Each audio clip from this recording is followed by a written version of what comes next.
Yeah, yeah, yeah, yeah. Linking on my brain. Ay, yeah,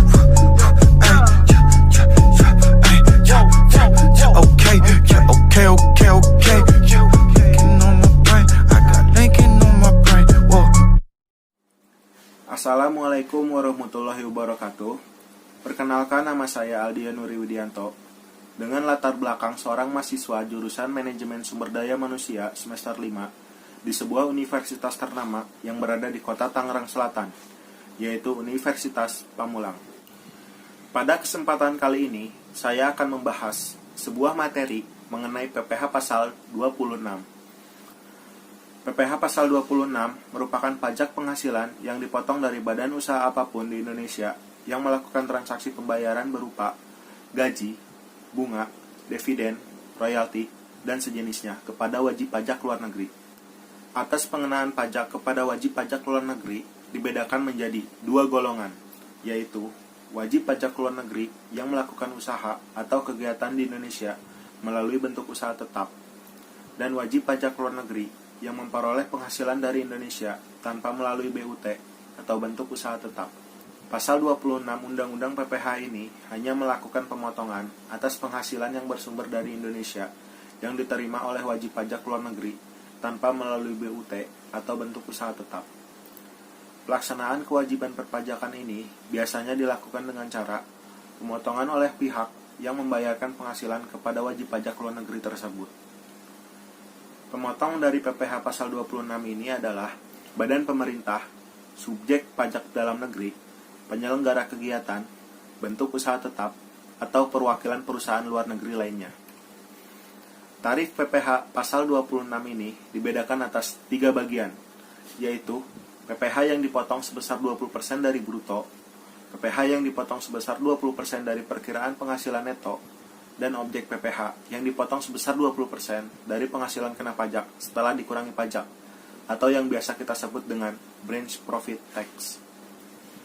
Yang termasuk dalam PPh yang dipotong sebesar 20% dari bruto adalah dividen, bunga termasuk diskonto, dan imbalan yang sehubungan dengan jaminan pengembalian hutang, royalti, sewa, dan penghasilan lain sehubungan dengan penggunaan harta. Imbalan sehubungan dengan jasa, kerjaan, dan kegiatan, hadiah dan penghargaan, pensiunan dan pembayaran berkala lainnya, premi swab, dan transaksi lindung lainnya, serta keuntungan karena pembebasan hutang. Selanjutnya ada PPh yang dipotong sebesar 20% dari perkiraan penghasilan neto, yaitu penghasilan dari penjualan atau pengalihan harta di Indonesia kecuali yang diatur dalam Pasal 4 Ayat 2 yang diterima atau diperoleh oleh wajib pajak luar negeri selain BUT di Indonesia. Besarnya perkiraan penghasilan neto adalah 25% dari harga jual, sehingga tarif efektifnya sebesar 5%, karena 20% dikali dengan 25%. Selanjutnya ada premi asuransi yang dibayarkan kepada perusahaan asuransi luar negeri dengan besaran perkiraan penghasilan neto adalah 50% untuk premi dibayar bertanggung kepada perusahaan asuransi di luar negeri, baik secara langsung maupun melalui pialang. Perkiraan penghasilan neto sebesar 10% untuk premi yang dibayar oleh perusahaan asuransi yang berkedudukan di Indonesia kepada perusahaan asuransi di luar negeri, baik secara langsung maupun melalui pialang. Perkiraan penghasilan neto sebesar 10% untuk premi yang dibayar oleh perusahaan asuransi yang berkedudukan di Indonesia kepada perusahaan asuransi di luar negeri, baik secara langsung maupun melalui pialang. Perkiraan penghasilan neto sebesar 5% untuk premi yang dibayar oleh perusahaan asuransi yang berkedudukan di Indonesia kepada perusahaan asuransi di luar negeri, baik secara langsung maupun melalui pialang. Selanjutnya ada penghasilan dari penjualan saham di dalam negeri yang diperoleh atau diterima wajib pajak luar negeri. Besarnya perkiraan penghasilan neto adalah 25% dari harga jualnya. Dan pembayaran pajak penghasilan ini bersifat final ya teman-teman. Selanjutnya ada objek pajak penghasilan yang dipotong sebesar 20% dari penghasilan kena pajak setelah dikurangi pajak, atau yang biasa kita sebut dengan branch profit tax. Selanjutnya, PPh Pasal 26 yang telah dipotong akan disetorkan ke kantor pos atau bank persepsi yang telah ditunjuk oleh Kementerian Keuangan.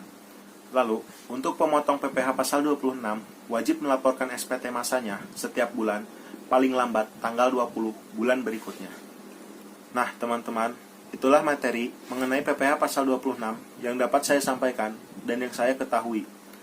Kurang dan lebihnya, saya mohon maaf atas segala kesalahan dalam penyampaian materi PPh pasal 26 ini. Semoga ilmu yang saya sampaikan ini dapat bermanfaat untuk kita semua. Akhir kata saya ucapkan terima kasih. Wassalamualaikum warahmatullahi wabarakatuh.